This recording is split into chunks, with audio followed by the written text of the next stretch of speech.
عظیم تماشگاہ جسے ابتدا میں فلیوین ایمفی تھیٹر کا نام دیا گیا، پہلی صدی عیسوی کے دوران تعمیر ہوئی۔ یہ وہ دور تھا جب رومی سلطنت شمال میں برطانیہ سے لے کر جنوب میں افریقہ تک اور مغرب میں قسطنطنیہ تک پھیلی ہوئی تھی۔ رومی سلطنت کے اس سنہری دور میں اس عظیم تماشگاہ کا افتتاح 80 عیسوی میں رومی شہنشاہ ٹائٹس نے کیا اور اسے سلطنت کے مرکز کا مقام حاصل ہو گیا۔ ناظرین، کولوسیوم کی تعمیر کا مقصد کیا تھا، آئیے دیکھتے ہیں۔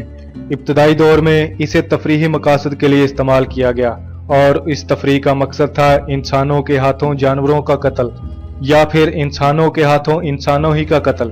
80 عیسوی میں جب اس کا افتتاح ہوا تو افتتاحی تقریبات اور تماشے تقریباً 100 دن تک جاری رہے، جس کے نتیجے میں سینکڑوں جانوروں اور تقریباً 2000 جنگجوؤں کو زندگی سے محروم ہونا پڑا۔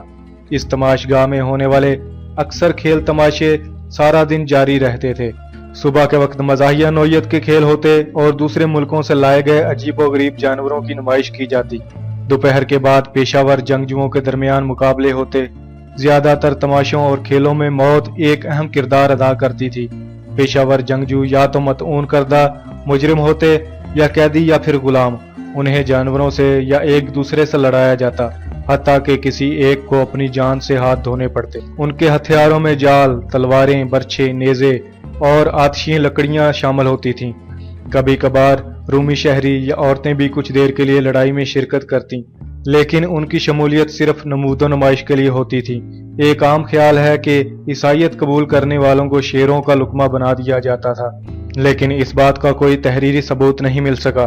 تفریح کے ان تمام خونی تماشوں کے مقاصد دراصل سیاسی تھے۔ ان کے ذریعے مقامی رومیوں کو تربیت دی جاتی کہ جب وہ دوسرے ممالک پر حملہ آور ہوں تو کس طرح لڑیں، اور جب دوسرے ممالک سے لوگ ان کے ملک میں آئیں تو رومی شہریوں کی طاقت اور حوصلے کے مناظر دیکھیں۔ آخرکار جنگجوؤں کے درمیان لڑائی کا یہ خونخوار سلسلہ 404 عیسوی میں بادشاہ ہونوریس کے حکم پر غیر قانونی قرار دے دیا گیا، لیکن جانوروں سے مقابلوں کا سلسلہ ایک صدی مزید جاری رہا۔ ناظرین، اس تماشگاہ کو فن تعمیر کا نادر نمونہ کیوں کہا جاتا ہے، آئیے دیکھتے ہیں۔ قدیم وقتوں میں بنائی گئی بیضوی شکل کی یہ تماشگاہ مکمل کرنے میں تقریباً 10 سال کا عرصہ لگا۔ اس دور میں یہ اپنی طرز کی سب سے بڑی عمارت تھی۔ اس کی بلندی 48 میٹر، لمبائی 188 میٹر اور چوڑائی 156 میٹر تھی۔ تینوں بیرونی فرشوں میں سے ہر ایک میں 80 محرابیں تھیں۔ اکھاڑے کا لکڑی سے بنا فرش ریت سے ڈھک دیا جاتا تھا۔ اس کی بیضوی شکل کے باعث کسی کھلاڑی کے لیے ممکن نہیں تھا کہ وہ کسی کونے میں پناہ لے سکتا۔ اس طرح تماشائی بھی دائرے میں بیٹھنے کی بدولت تمام تر منظر آسانی سے دیکھ سکتے تھے۔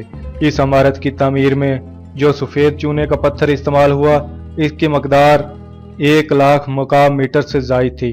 آج اکھاڑے کا فرش باقی نہیں رہا، البتہ اس کی دیواروں اور راستوں کے کھنڈرات دیکھے جا سکتے ہیں۔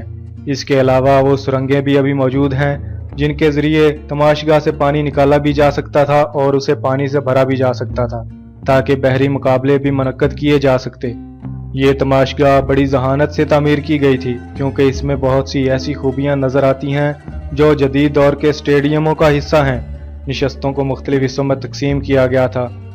پہلا چبوترا رومی سینیٹروں کے لیے مخصوص تھا اور اسی میں بادشاہ کے لیے تکیوں سے آراستہ ایک حصہ تھا۔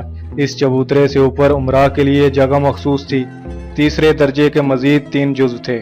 نچلا حصہ متمول شہریوں کے لیے اور اس سے اوپر والا حصہ غریب شہریوں کے لیے تھا۔ انتہائی اوپر ایک چوبی رقبہ تھا جہاں صرف کھڑا ہوا جا سکتا تھا۔ یہ حصہ کم تر طبقے کی عورتوں کے لیے تھا۔ اس تماشگاہ کا ایک اور منفرد اور اختراعی پہلو اسے ٹھنڈا رکھنے کا نظام تھا جو ایک سائبان ہوتا تھا۔ یہ بہت بڑا رنگین ترپال تھا جسے موسم کے مطابق تماشائیوں کے سروں پر پھیلا دیا جاتا تھا تاکہ وہ موسم کی شدت سے محفوظ رہ سکیں۔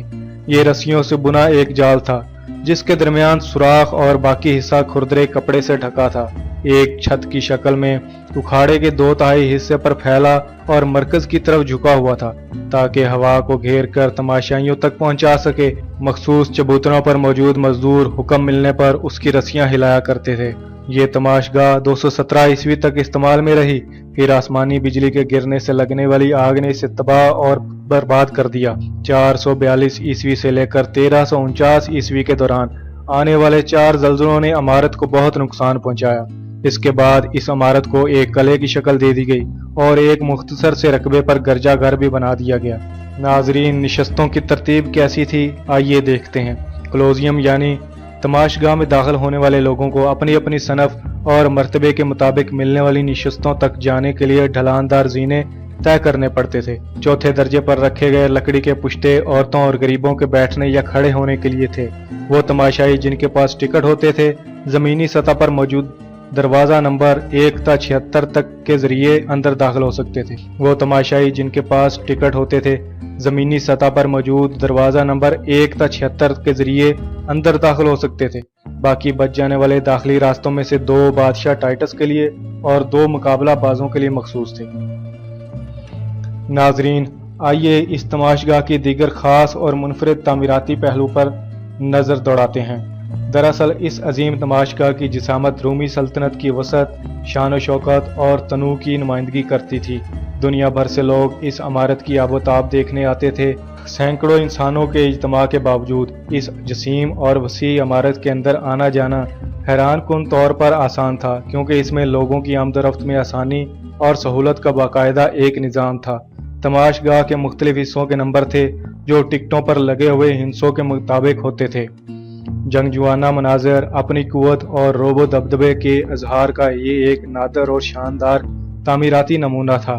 اس یادگار اکھاڑے کے باہر واقع آرائشی ستون اس عظیم عمارت کی ساخت اور رومی آبادی کے درمیان ایک مناسبت قائم کرتے تھے۔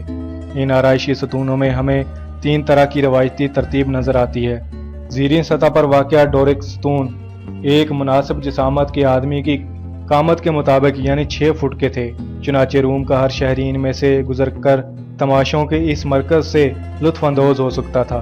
سب سے وزنی ڈورک ستون سب سے نچلی سطح پر ہیں، نسبتاً کم وزن دار آیونیا اور کرنتھی ستون بالترتیب ایک دوسرے کے اوپر ہیں۔ یہ بہت ضروری تھا کہ سب سے وزنی اور قدیم ستون زمین کی سطح پر ہوں، کیونکہ یہ وہ سطح ہے جس پر بادشاہ بیٹھتا تھا، جو روم کی ثقافتی طاقت کا مظہر تھا۔ تاہم تماشگاہ کا بیضوی ہونا اس بات کی علامت ہے کہ تمام تماشگائی اپنے سماجی مرتبے سے بالاتر ہو کر تمام مقابلے اور تماشے ملاحظہ کر سکیں۔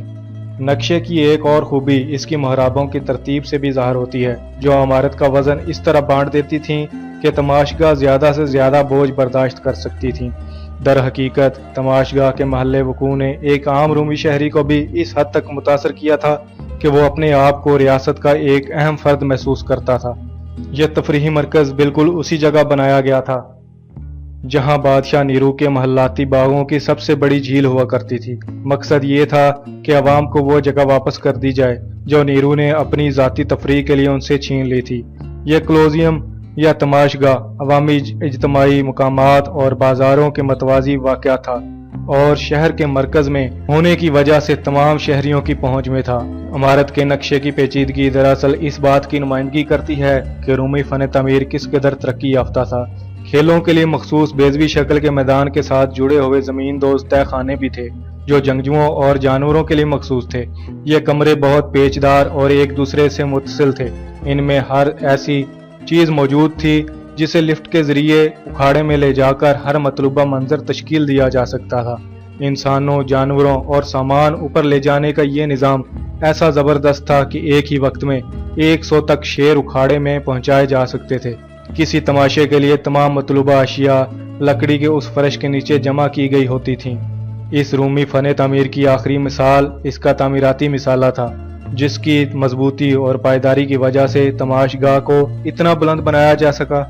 نقشہ نویسی اور فن تعمیر کے جو طریقے 2000 سال پہلے اس کلوزیم میں استعمال ہوئے وہ اتنے اعلیٰ تھے کہ آج تک معمار وہی تعمیری حربے اور طریقے اختیار کر رہے ہیں۔